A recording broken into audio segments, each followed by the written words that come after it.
morning, Lighthouse Church. It is officially the last time you'll see that intro. Because believe it or not, for 16 weeks, we have preached through the book of Revelation. And today, on the 17th week, we end it all off. We finalized the book of Revelation.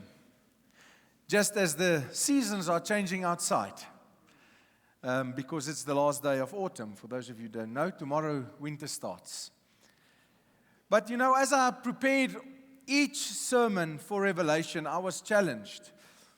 I was challenged to bring it to a place where it's all about Jesus and not all about the beasts and the 666 and all these things that creates fear, because that was never why the book of Revelation was given to John.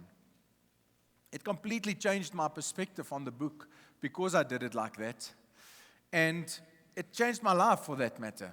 The last 17 weeks, the last 5 months, we've preached through this. It changed everything that I look at when I look at life. And it changed the understanding of why we live, why we are here, why we do what we do, why you are placed where you are placed. And I trust that it challenged you as well. But most of all, what it did is it created an urgency in my heart to proclaim the gospel of Jesus and to see disciples made. Because as we went through this book, the reality kicked in that this is going to happen. And we will live through some of it. Whether it's living through it in the church age, which we are currently in, or if you cannot decide where you want to go, live through it in the tribulation, some of this is going to be in front of you. You are going to face some of this. And I want to tell you that as we end it off today, although there is that reality, it all ends in a very specific manner. And that's what we're going to go through this morning. So let's close our eyes and pray. Lord Jesus, as we end off this series of the revelation that you've given to John, your revelation, Lord, of what will come. Lord, I thank you for the last 5 months. I thank you for the last 17 weeks that we got to speak into this, that we got to hear your revelation, that we got to think about it, that we got challenged by it. But Lord, that we got conviction from your Holy Spirit to do what is right. And I pray, Lord, that as we ended off this morning, that not one heart in this auditorium will be closed off to a truth, and that not one heart will be unsettled by your revelation, Lord, but that our lives would be completely changed by it. That's my prayer this morning, in your mighty name, Lord. Amen. The title of my message this morning is, The Day That Nobody Ran From. You cannot run from this day. You cannot hide from this day. This day is coming. So let's read Revelation 20. Then I saw an angel, just for your information, that it will only be from verse 4 on the screen because I added 1 to 3 this morning, okay? All right. So I wanted to explain it, but then I thought, let me read it as well. That's why you won't see it on the screen. Then I saw an angel coming down from heaven, holding in his hand the key to the bottomless pit and a great chain. And he seized the dragon, that ancient serpent who is the devil and Satan, and bound him for 1,000 years, and threw him into the pit, and shut it and sealed it over him, so that he might not deceive the nations any longer, until the 1,000 years were ended. After that, he must be released for a little while. Then I saw thrones, and seated on them were those to whom the authority to judge was committed. I also saw the souls of those who had been beheaded for the testimony of Jesus and for the word of God, and those who had not worshipped the beast or its image, and had not received its mark on their foreheads and hands. They came to life and reigned with Christ for 1,000 years. The rest of the dead did not come to life until the 1,000 years were ended. This is the first resurrection. Blessed and holy is the one who shares in the first resurrection. Over such the second death has no power. Revelation 20 speaks about Satan being bound for 1,000 years, not being able to deceive the nations, because Jesus comes and He rules with the saints. He rules with them for 1,000 years. And during this time, nothing is going to be imperfect. The way that they reign will be perfect. But the most important thing that we can take from here is the unrighteous will not yet be raised.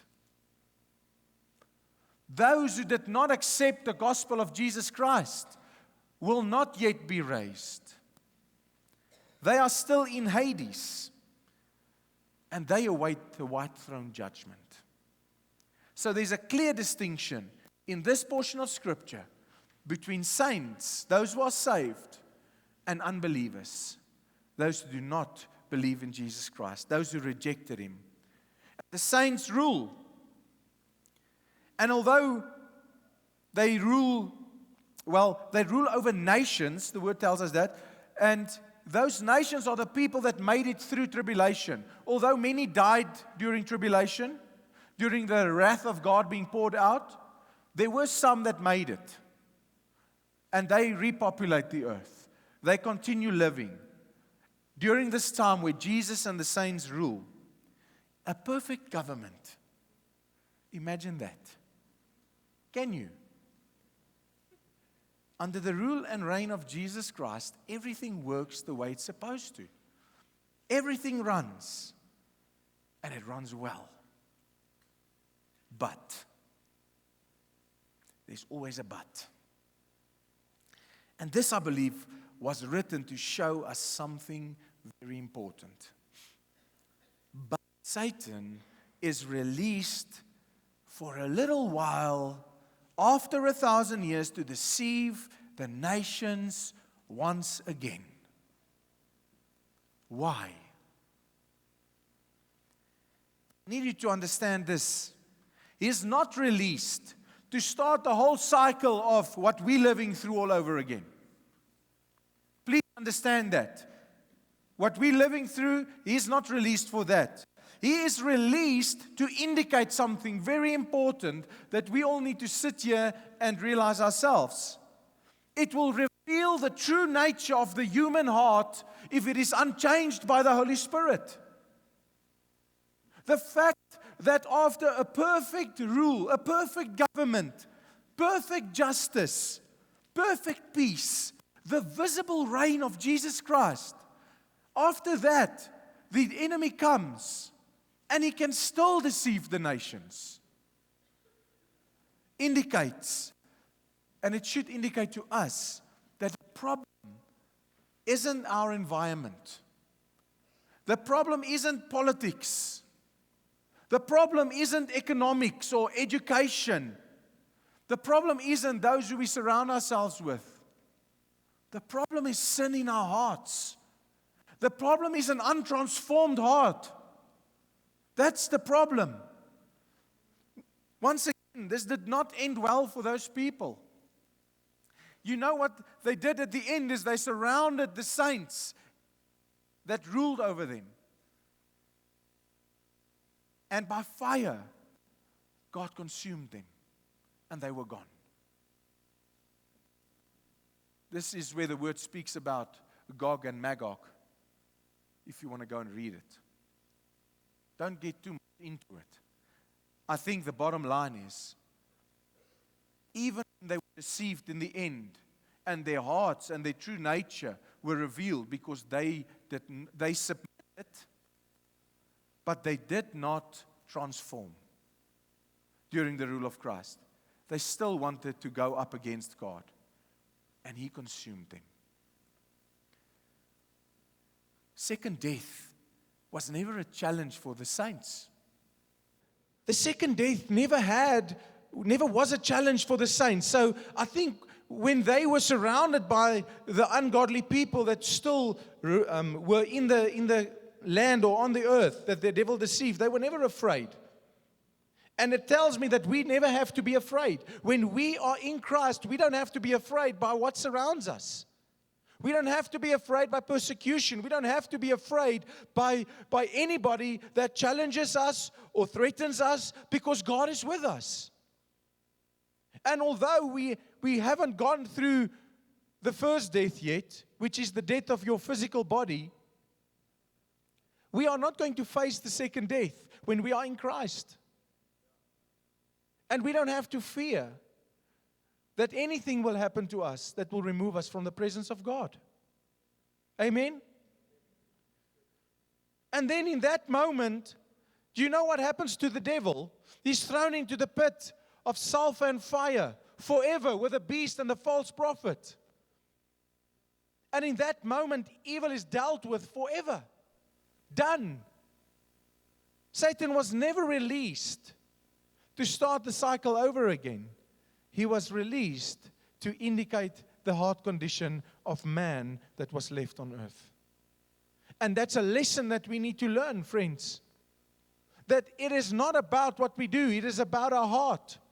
A surrendered heart. It is not about living justly and living a good life. It is about our heart. Because if we cannot be transformed by the Holy Spirit, we will always submit to evil. It is only the Holy Spirit that transforms us, that changes us, that gives us a new birth.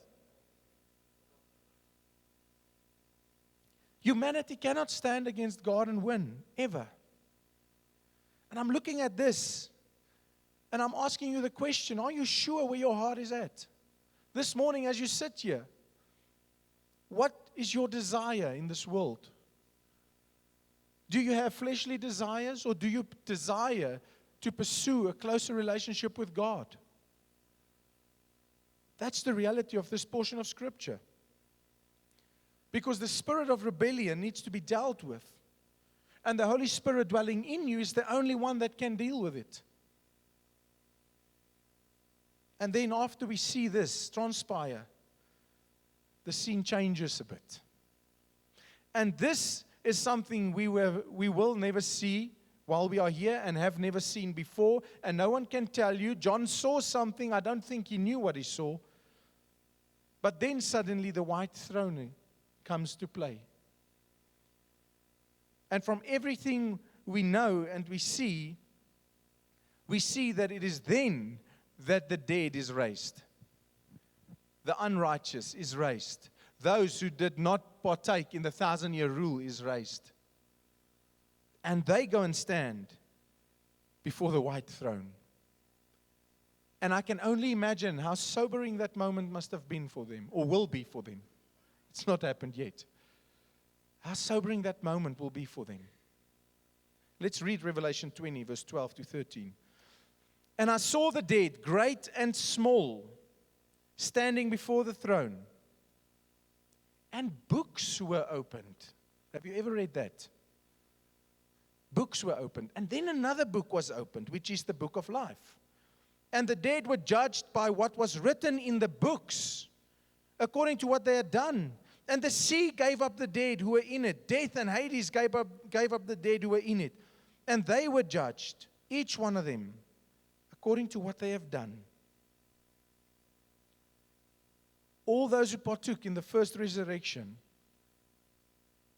they stand before the throne, but they don't stand before the white throne of judgment. It is the dead, the sinners, that stands before the white throne of judgment. Because I know people always say, but you all are going to answer. Yes, we are all going to answer. I'm going to go into that in just a while. But friends, I want you to understand that those who believe in Christ Jesus, those who have accepted Him as their Lord and Savior, those will not stand before the white throne of judgment. They will stand before what is called the Bema seat. Do you know what the Bema seat is all about? The Bema seat is about judging our acts and deeds on this earth for the rewards that we will be given. But those who are godless, they will be judged. All right? And it speaks about the books that were opened. And friends, we are all starting to fill the books. Whatever you do in your life, it is written up. It is written up in books that will be opened. And it's on that day that you won't have an excuse. You're not going to stand there and argue with God about what's written in the books. You're not going to be able to justify your actions if your actions went against this word. I know in this world, we very often want to justify our actions. We want to justify why we don't do what God's word says. And friends, we have a very good guide. The Bible is the guide to life. The Bible is the book that tells us how to do life. And if we go against what God's word says, there's no justification for that. On this day, there will be no justification. That book will be opened. You'll see that God knows everything you have done, everything that is hidden, everything you have done behind the scenes where you thought no one saw, God sees. And you will have no answer. What those books will show is that God's judgment is just. What those books will show is that what you have done, you brought upon yourself. What those books will show is that you chose the one in the world and not the one who saved you or wanted to save you. That's where the book of life comes in. And friends, on that day, everything will be looked at. Your works, your deeds, your motives, your intentions. It will be a joyful day for those who believe in Christ, where they sit in front of this Bema seat. It will be a terrible day for those who did not want to submit to Him as their King. 2 Corinthians 5 verse 10 speaks about something of this. It says, "For we must all appear before the judgment seat of Christ, so that each one may receive what is due for what he has done in the body, whether good or evil." The judgment seat of Christ, if you go and look at the original text, refers to the Bema seat. The white throne judgment is a different judgment. That's judgment, all right? So I want us to be very clear. We will all answer one day, but not for the same things. On the one hand, there will be condemnation over your life. And on the other hand, there will be rewards. And you know what? It says in the word as well that we will do all these deeds. And as we build our foundation, or as the foundation of Jesus Christ is built in our lives, we build upon that. And it speaks about building with gold and with silver, and it speaks about building with hay and straw. And on this day, it will be tested by fire. And some of you will barely make it into heaven, but you will make it to be with Christ one day. Because your foundation is still Christ. And for others, it will look very much different because of us giving our rewards not here, or getting our rewards not here, but in heaven one day. I hope that makes sense. Jesus Himself said in John 12, verse 44 to 48, "Whoever believes in me believes not in me, but in Him who sent me. And whoever sees me sees Him who sent me. I have come into the world as light, so that whoever believes in me may not remain in darkness. If anyone hears my words and does not keep them, I do not judge them, for I did not come to judge the world, but to save the world. The one who rejects me and does not receive my words has a judge. The word that I've spoken will judge him on the last day." We very often speak about the love of Jesus, plainly. We very often speak about the love of Jesus and says that it should accept everything. But friends, we as fellow believers cannot accept when people say they are born-again Christians that they live outside of the will of God, which is the Word. And we cannot be silent about it. And I'm not going to be silent about it, and that's why I'm speaking about it. Because, friends, we need to understand that we need to make disciples. Disciples that go and make disciples. Because this day is coming. The reality of it should be in your mind. And what we do on earth counts. We are not on earth to do what we want to do. We are on this planet to do what God has purposed for us to do. And when we are reborn, that's the only time when we get to live in the purpose that God has called us to. And you can run a business, and you can work in Cecil, and you can still live in the purpose of God in those areas, because there's people there that needs to hear about Jesus. You can even be in school, in a specific class, or do a specific sport, and influence those around you, and tell them about Jesus. All of these things points to we need to tell people about Jesus. Are you convicted in your heart to tell the lost about Jesus? Are you convicted to ensure that no one that surrounds you does not know about Jesus? Your life needs to reflect Him. Wherever you are, under whatever circumstances you face situations, there's no justification for us not to live according to Christ's word. There's no justification for it. And when I read this, it shook me. Because we always, as humans, want to have excuses.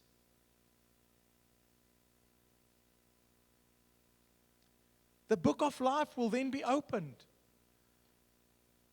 And it will show you who you belong to. Who do you belong to? Who do you truly belong to? Because everything on that day will point to salvation by grace through faith, or the other way. Only two ways. Only two ways. And when you are not in, your name is not in the book of life, there will be a separation from God forever. And we might think we know what it's like to be separated from God. But His Holy Spirit is ever present. There's not a moment that you have breathed that God has not been with you. You do not know what it's like to be completely separated from Him. You might feel alone at times, but He's there. You might think that no one cares, but He's there. Because His word says He's omnipresent. I cannot imagine what it must be like to have His presence removed forever. Revelation 21, verse 7 to 8. It says, the one who conquers will have this heritage, and I will be his God, and he will be my son. And here we go. Here we go. For everyone who wants to justify themselves. But as for the cowardly, the faithless, the detestable, as for murderers, the sexually immoral, sorcerers, idolaters, and liars, their portion will be in the lake that burns with fire and sulfur, which is the second death. These are things we need to fight against. These are things that cannot be argued out. This is the reality. The world we live in hasn't made it easy to reject these things. Friends, but that's where cowarding comes in. Because if we submit to these things and we cannot stand up for our faith, we are more scared of the one who will join you in the lake of fire and sulfur than the one who will rule and reign forever. Just say it out loud. Just look at yourself in the mirror and say that out loud and think about your life. And think, what am I doing? Because when you hear what you say, suddenly it will make sense. Suddenly it will not make sense to serve the one in this world, but it will make sense to serve the one who is the King of glory. The book of Revelation, however, doesn't end with all the doom and gloom. It ends with an invitation. And that invitation I want to make this morning. That invitation Thomas made this morning when he said, do you want to give your life to Jesus? Because after the beasts and Babylon that has fallen, and after the wrath of God being poured out, and after the white throne judgment, Jesus himself speaks in Revelation 22, verse 12 to 13 to John, behold, I am coming soon, bringing my recompense with me to repay each one for what he has done. I am the Alpha and the Omega, the first and the last, the beginning and the end. The one standing at the end is the same one who stood at the beginning. The one that created you, the one that wrote a book about your life, the one that knows what you're supposed to do. That same one is standing at the end. And he's saying, come. He's calling out to you. He's reaching out to you. He is saying, I want the best for you. I know what you were created for. I know how this ends. Choose me. Choose to live your life according to my will. Don't choose final judgment. Choose final invitation to be with me forever. To say that I am your God, and I will say that you are my son and you are my daughter. Doesn't that excite you? That God will look at us and say, my son, my daughter, I am with you forever. The word tells us in Revelation, you don't need sun. You don't need the moon. Because the glory of God will be in that place, the new Jerusalem.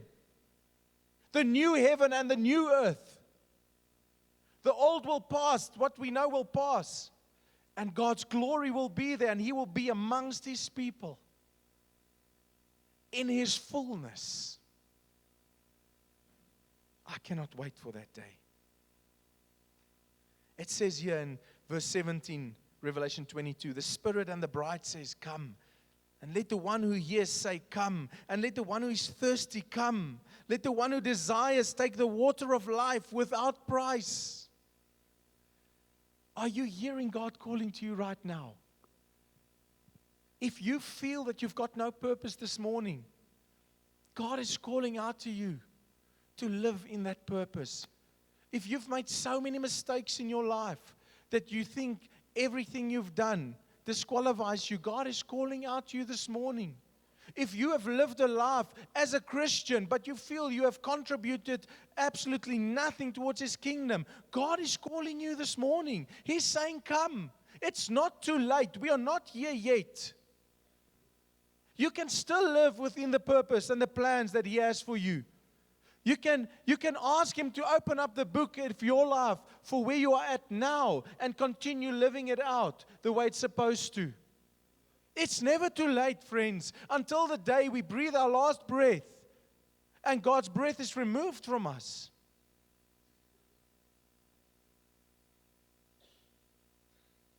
God's word is not ours to edit.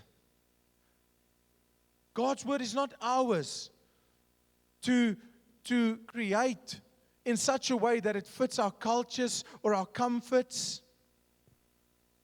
And God gives us a warning about that. When we want to live in the plans and purposes of His will, we need to take Scripture and follow it. I want to read Revelation 22, verse 18 to 19, where it says, I warn everyone who hears the words of the prophecy of this book. If anyone adds to them, God will add to him the plagues described in this book. And if anyone takes away from the words of the book of this prophecy, God will take away his share in the tree of life and in the holy city, which are described in this book. I need you to take this scripture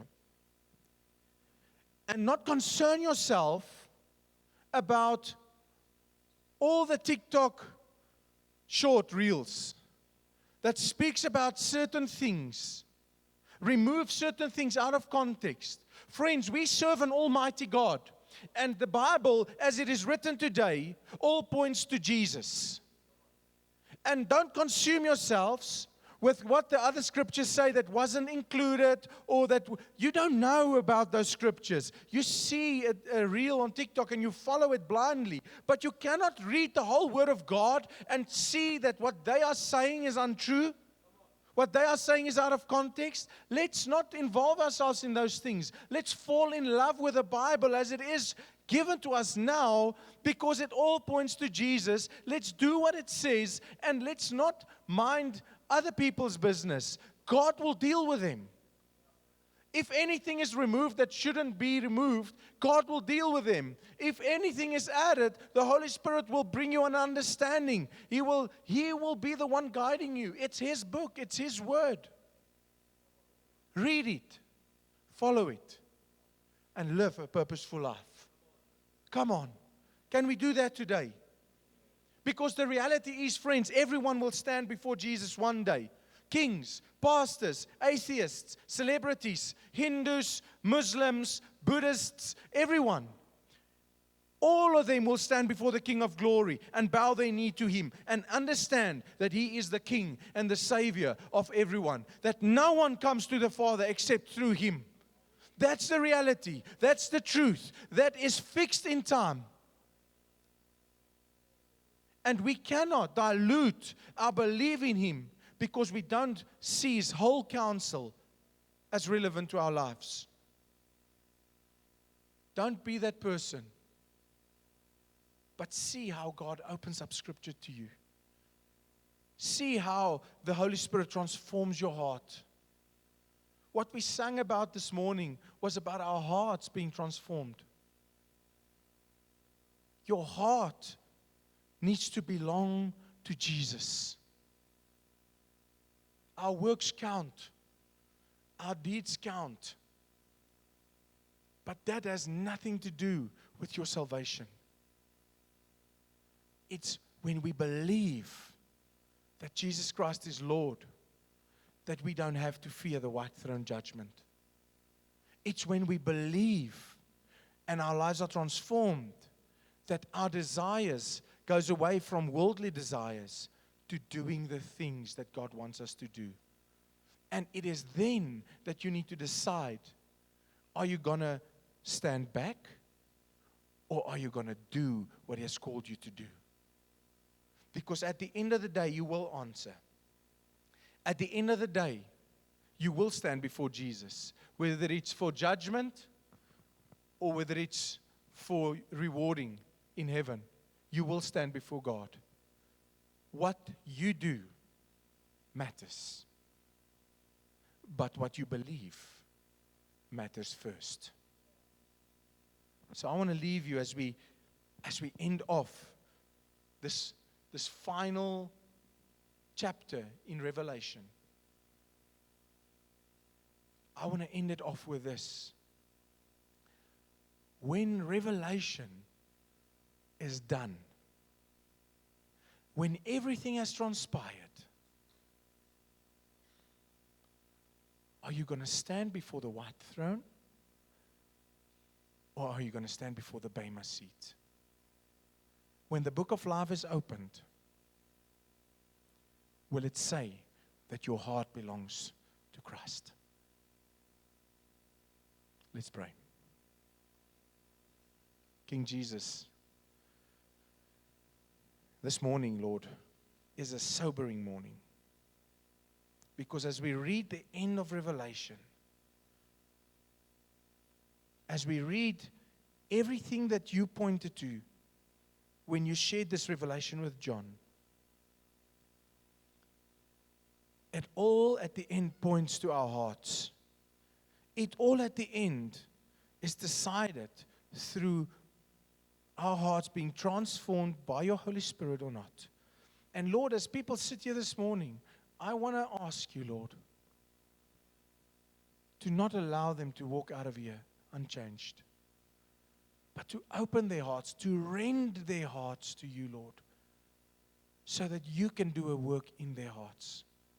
Lord, that we change not just our city, Lord, but nations because of our love for your word, our love for your purpose and your plans. And the role we have to play in it is played out through our lives. as your Holy Spirit leads us. Lord Jesus, may every person that sits here understand and realize that they have a kingdom purpose, but that they just have to step into it. And that your name needs to be glorified through everything they do. And Lord, where it's not, I pray, bring conviction, Holy Spirit. Things that needs to change, bring conviction, Holy Spirit. We yearn for your truth to be written on our hearts. Where we want to comply to temptation, Lord, help us resist it. Help us think about who you are and say no. Jesus, help us surrender to you. A complete surrender, Lord. May this church be a lampstand that sends people into families, towns, workplaces, nations, and changes things because of our hearts, Lord, not because of our works. Let the end goal be to be in your presence, to live in your glory, no matter where it is. And Lord Jesus, thank you that as we live and breathe, there's so much grace and mercy for us to still be able to make this decision.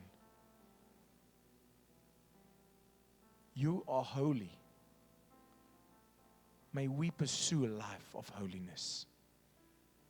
I pray this in your almighty name. Amen.